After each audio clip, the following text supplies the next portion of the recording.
ओम शांति। सभी भाई बहनों को दीपोत्सव की बहुत बहुत हार्दिक शुभकामनाएं।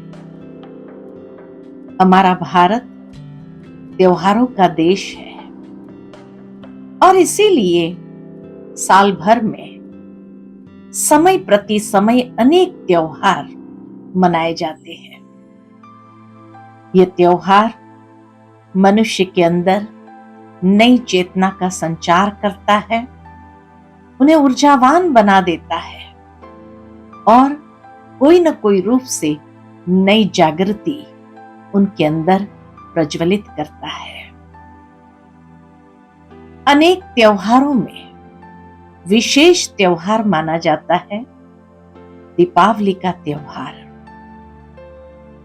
ये दीपावली का त्योहार इसीलिए विशेष माना जाता है क्योंकि दीपावली जब आती है तो छोटे बच्चे से लेकर बड़े बुजुर्ग तक हर एक के अंदर एक ऐसा उमंग, उत्साह और खुशी की लहर व्याप्त हो जाती है क्योंकि दीपावली अकेली नहीं आती है। दीपावली के साथ साथ 5 त्योहार और भी जुड़ जाते हैं। इसका आरंभ वास्तव में अगर देखा जाए तो नवरात्रि से ही आरंभ हो जाता है। नवरात्र अर्थात शक्तियों का त्योहार कि जब शिव शक्तियां आत्माओं में नई शक्ति का संचार कर देती और उसी शक्ति के आधार पर रावण के ऊपर संपूर्ण विजय प्राप्त कर सकते हैं और अंधकार से प्रकाश की ओर जाने का ये त्योहार है। असत्य से सत्य की ओर, क्योंकि अंधकार है ही असत्यता का और प्रकाश है सत्यता का। तो सत्यता को जीवन के अंदर धारण करने की बात है। आत्मा को कहा ही जाता है आत्मा का वास्तविक स्वरूप सत्य स्वरूप है और इसीलिए आत्मा को कहा गया आत्मा सत चित आनंद स्वरूप है।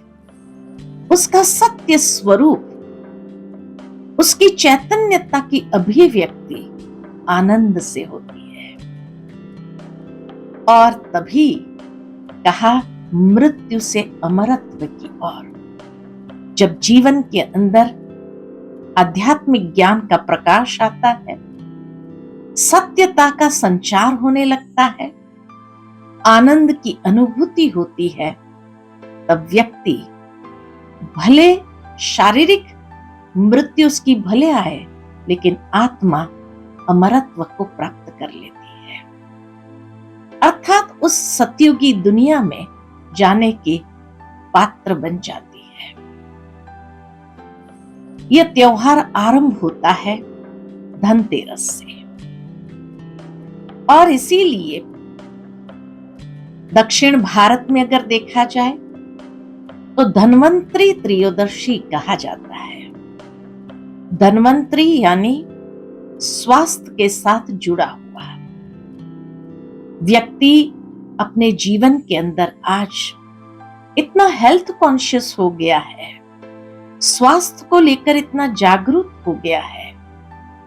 आवश्यकता है कि अभी शीतकाल के समय हम विशेष अपने स्वास्थ्य के विषय में जागृत रहे और क्या करना चाहिए क्या नहीं करना चाहिए ताकि हमारा स्वास्थ्य ठीक रहे। नॉर्थ में, उत्तर भारत में अगर देखा जाए तो इसी को ही धन त्रयोदशी कहा गया, अर्थात धनतेरस कहते हैं कि जब धन का आवाहन करते हैं।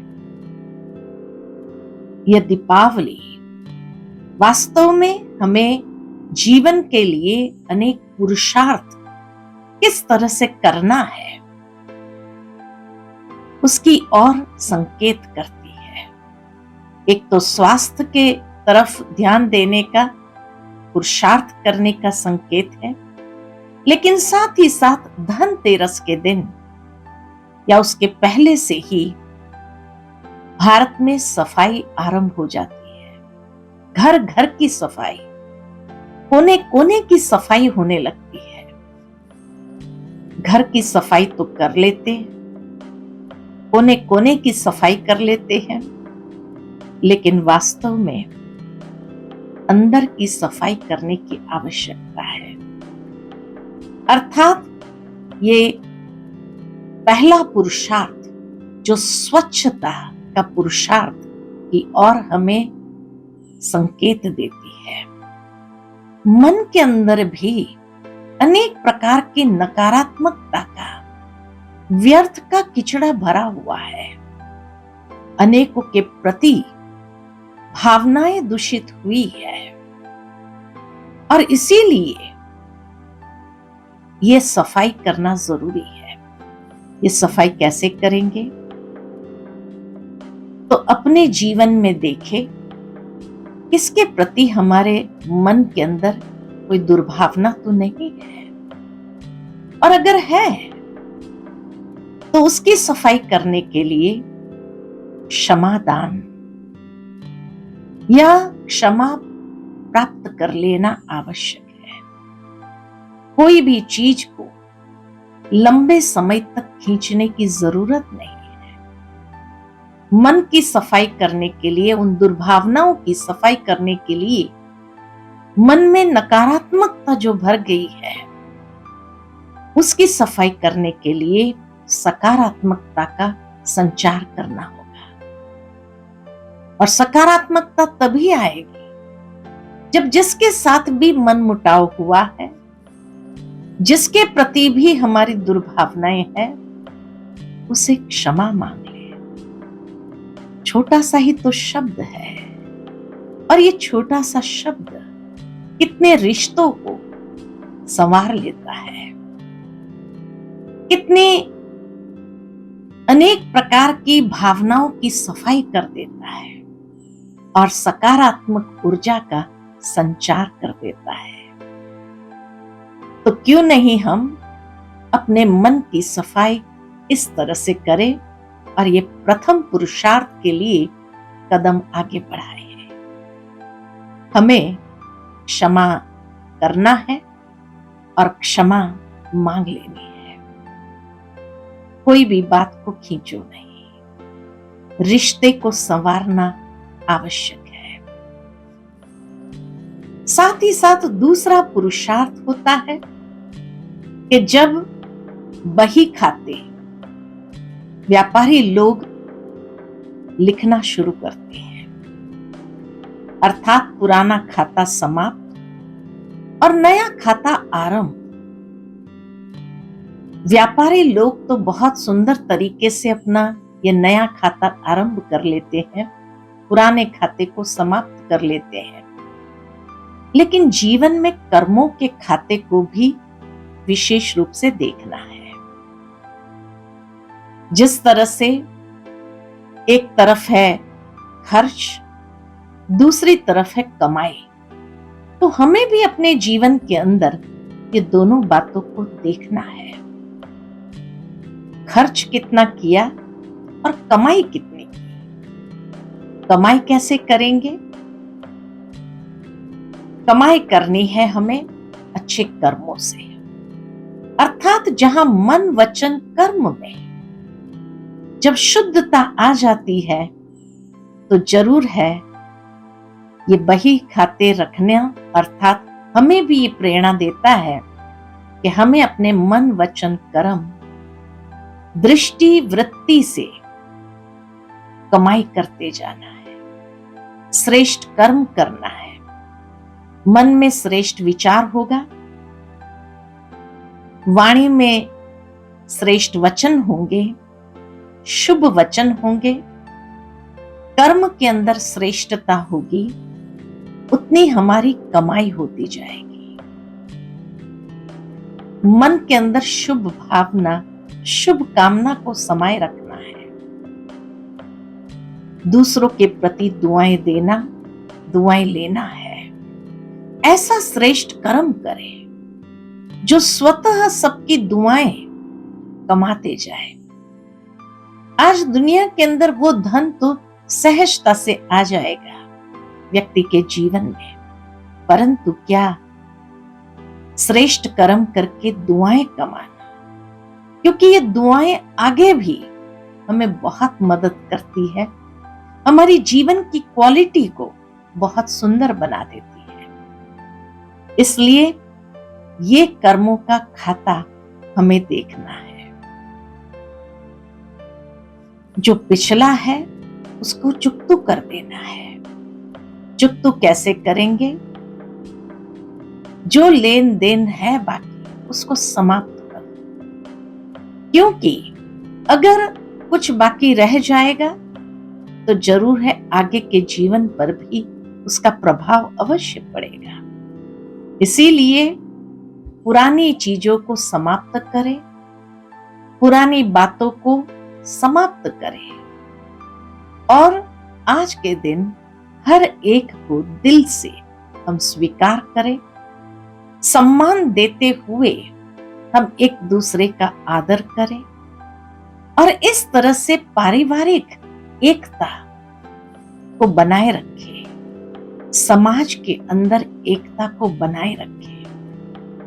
मन के अंदर जो नकारात्मक हिंसक वृत्तियां हैं उसको समाप्त करें, क्योंकि जितना ये कर्मों के अंदर हमारी दृष्टि वृत्ति के अंदर होगा उतना ही व्यक्ति स्वयं को घाटे में ही ले जाएगा। कमाई और खर्च करने के बाद बैलेंस को देखें और बैलेंस क्या हम नफे में है या नुकसान में है।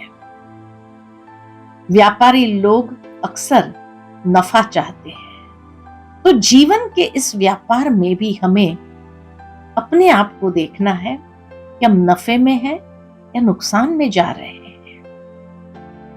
अवश्य कोई भी जीवन के अंदर नुकसान में तो जाना नहीं चाहते हैं और उसको अगले जीवन में कैरी फॉरवर्ड करना नहीं चाहते हैं। इसलिए नफे की बात सोचो, दुआएं कमाओ, श्रेष्ठ कर्म का वही खाता खोलना है और इसी तरह से अपने जीवन के अंदर कर्मों को सुधारते हुए श्रेष्ठ दिशा देनी है। साथ ही साथ तीसरा पुरुषार्थ फिर है नवीनता का। स्वच्छता हो गई,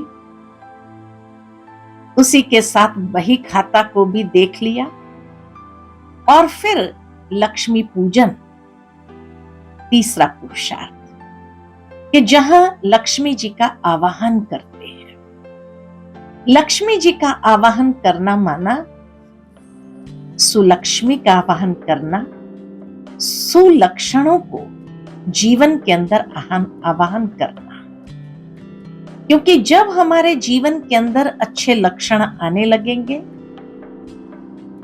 जब हमारे जीवन के अंदर वैल्यूज को, सद्गुणों को हम स्थान देंगे, तभी तो सर्वगुण संपन्न बनेंगे और उस श्री लक्ष्मी श्री नारायण के राज्य में जाने के अधिकार को प्राप्त कर सकेंगे।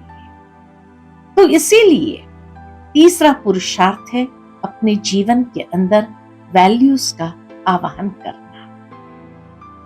लक्ष्मी पूजन जब करते हैं तो उसके साथ साथ गणेश जी की भी पूजा करते हैं।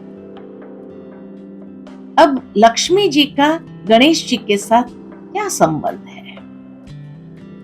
बहुत सुंदर संबंध दिखाया गया है। संबंध यही है कि लक्ष्मी जी का तो आवाहन कर लेते हैं, अर्थात धन का आवाहन कर लेते हैं, लेकिन गणेश जी को कहा जाता है बुद्धि का देवता, विजडम का देवता, कि उस धन को सुबुद्धि के साथ या सदविवेक के साथ उसका प्रयोग करना। क्योंकि अगर धन आ जाए लेकिन गणेश जी का आवाहन नहीं किया, सद्बुद्धि सद्विवेक का जीवन में स्थान ना हो, तो वो धन कहीं न कहीं अधोगति की ओर हमें खींच कर ले जाती है। इसीलिए लक्ष्मी पूजन के साथ साथ गणेश जी का पूजन होता है, अर्थात सद्विवेक को जीवन के अंदर ले आना है। जब यह सद्विवेक हो, सद्गुण जीवन में आए, तो जीवन कितना सुंदर समृद्ध होने लगता है। जहां सद्गुणों का धन का आवाहन होता है, यानी सद्गुण जीवन के अंदर आने लगते हैं, श्रेष्ठ चरित्र का धन अपने जीवन में आता है, ज्ञान धन हमारे जीवन में आता है। ऐसे अनेक धन की वृद्धि कर सकते हैं और हमारा जीवन समृद्ध हो जाता है। साथ ही साथ जब लक्ष्मी जी का पूजन करते हैं, गणेश जी का पूजन करते हैं, तो उस समय वहां शुभ लाभ जरूर लिखते हैं कि सदा हमारे जीवन में शुभ लाभ।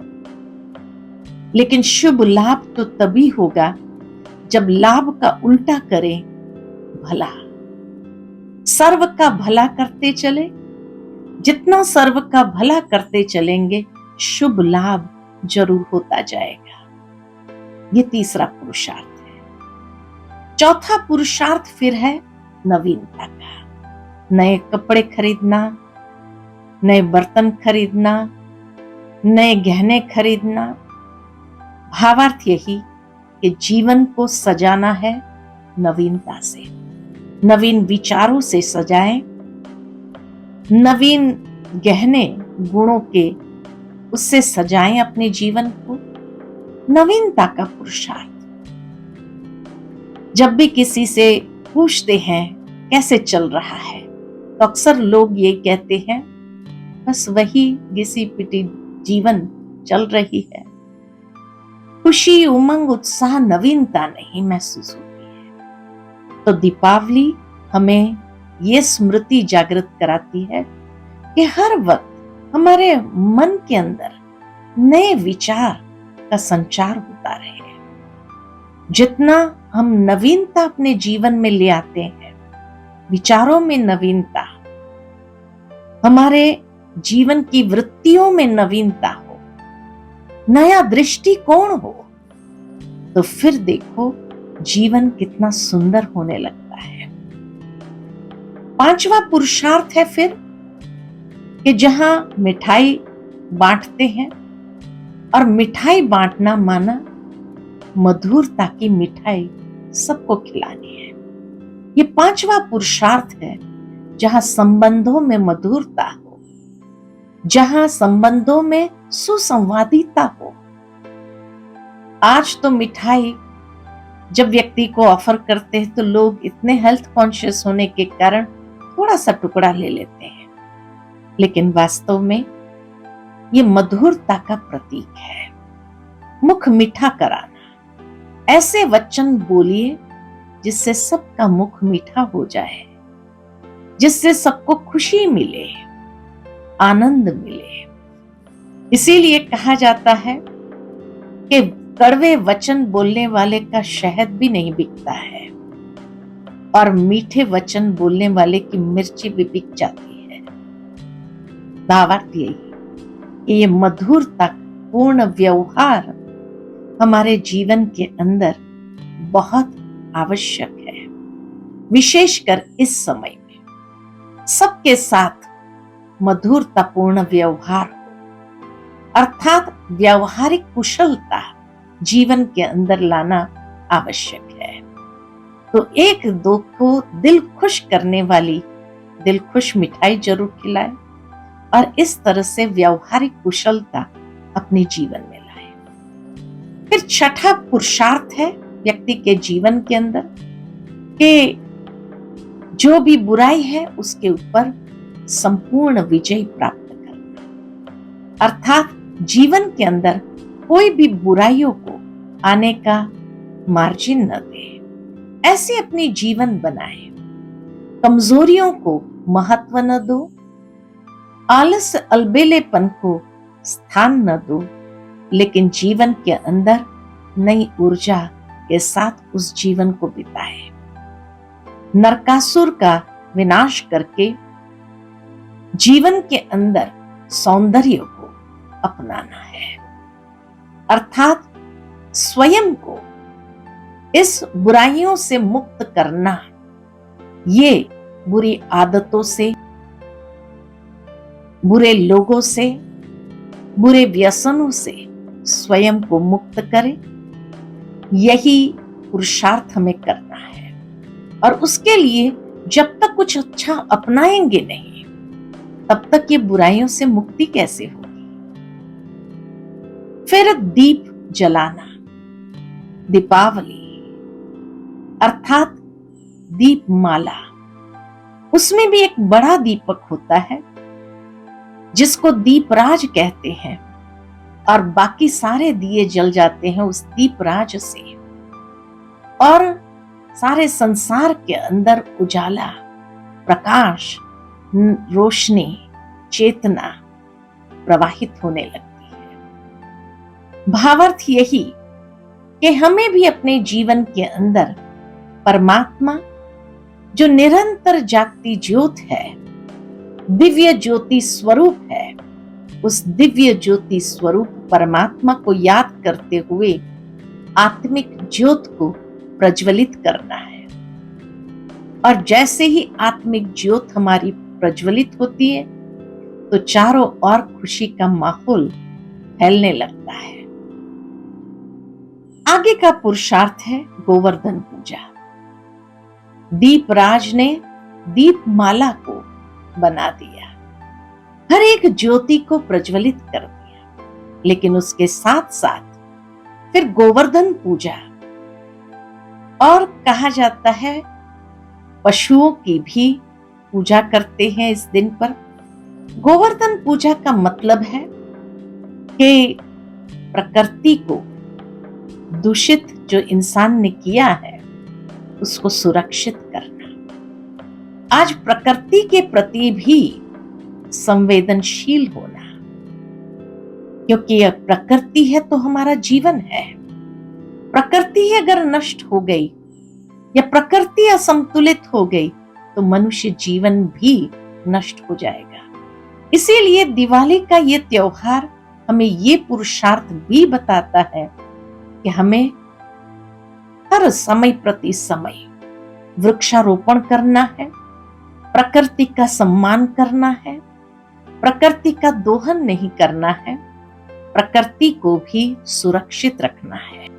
और अंतिम पुरुषार्थ फिर भैया दूज आता है, अर्थात सबकी ज्योति जब जग जाती है तो एक वसुधैव कुटुंबकम की भावना को हम जागृत करें। भाई भाई की वृत्ति, भाई भाई की दृष्टि के साथ, भाई भाई के भावना के साथ एक दूसरे के साथ व्यवहार करें, क्योंकि ऐसा जब सद्भावना हमारे भीतर जागृत होगी सर्व के प्रति, जब आत्मिक ज्योत जग जाती है तो भाई भाई की भावना प्रवाहित हो जाती है। आत्मा ज्योति स्वरूप है, परमात्मा सर्व का पिता है, और हम सब विश्व की सर्व आत्मा एक परिवार है। World is a family. तो क्यों नहीं भाई भाई की ये वृत्ति को जागृत करके विश्व बंधुत्व की भावना को प्रवाहित करें। दीपदान का भी विशेष महत्व है। अब दीपदान जब कहते हैं तो दीपक का दान करने का मतलब है दिया, दिया प्रज्वलित करना। कौन सा दिया प्रज्वलित करेंगे? एक दूसरे के प्रति सम्मान का दिया प्रज्वलित करें, खुशी का दिया प्रज्वलित करें, शुभ भावना शुभकामना का दिया प्रज्वलित करें, और यही दिया प्रवाहित करें। दिया हमने। दिया का मतलब ही है देना, और इसीलिए क्या हमने एक दूसरे को दीपावली के शुभ दिन पर दिया? क्या दीपावली के शुभ दिन पर हमने सबको खुशी प्रदान की, शुभ भावना, शुभकामना दिया? ऐसी दीपावली सबको बहुत बहुत मुबारक हो, मुबारक हो। सबके जीवन के अंदर सदा खुशी बनी रहे, उमंग उत्साह बना रहे, यही हमारी इस दीपोत्सव पर शुभ भावना, शुभकामना है। इन्हीं शब्दों के साथ बहुत बहुत मुबारक। ओम शांति।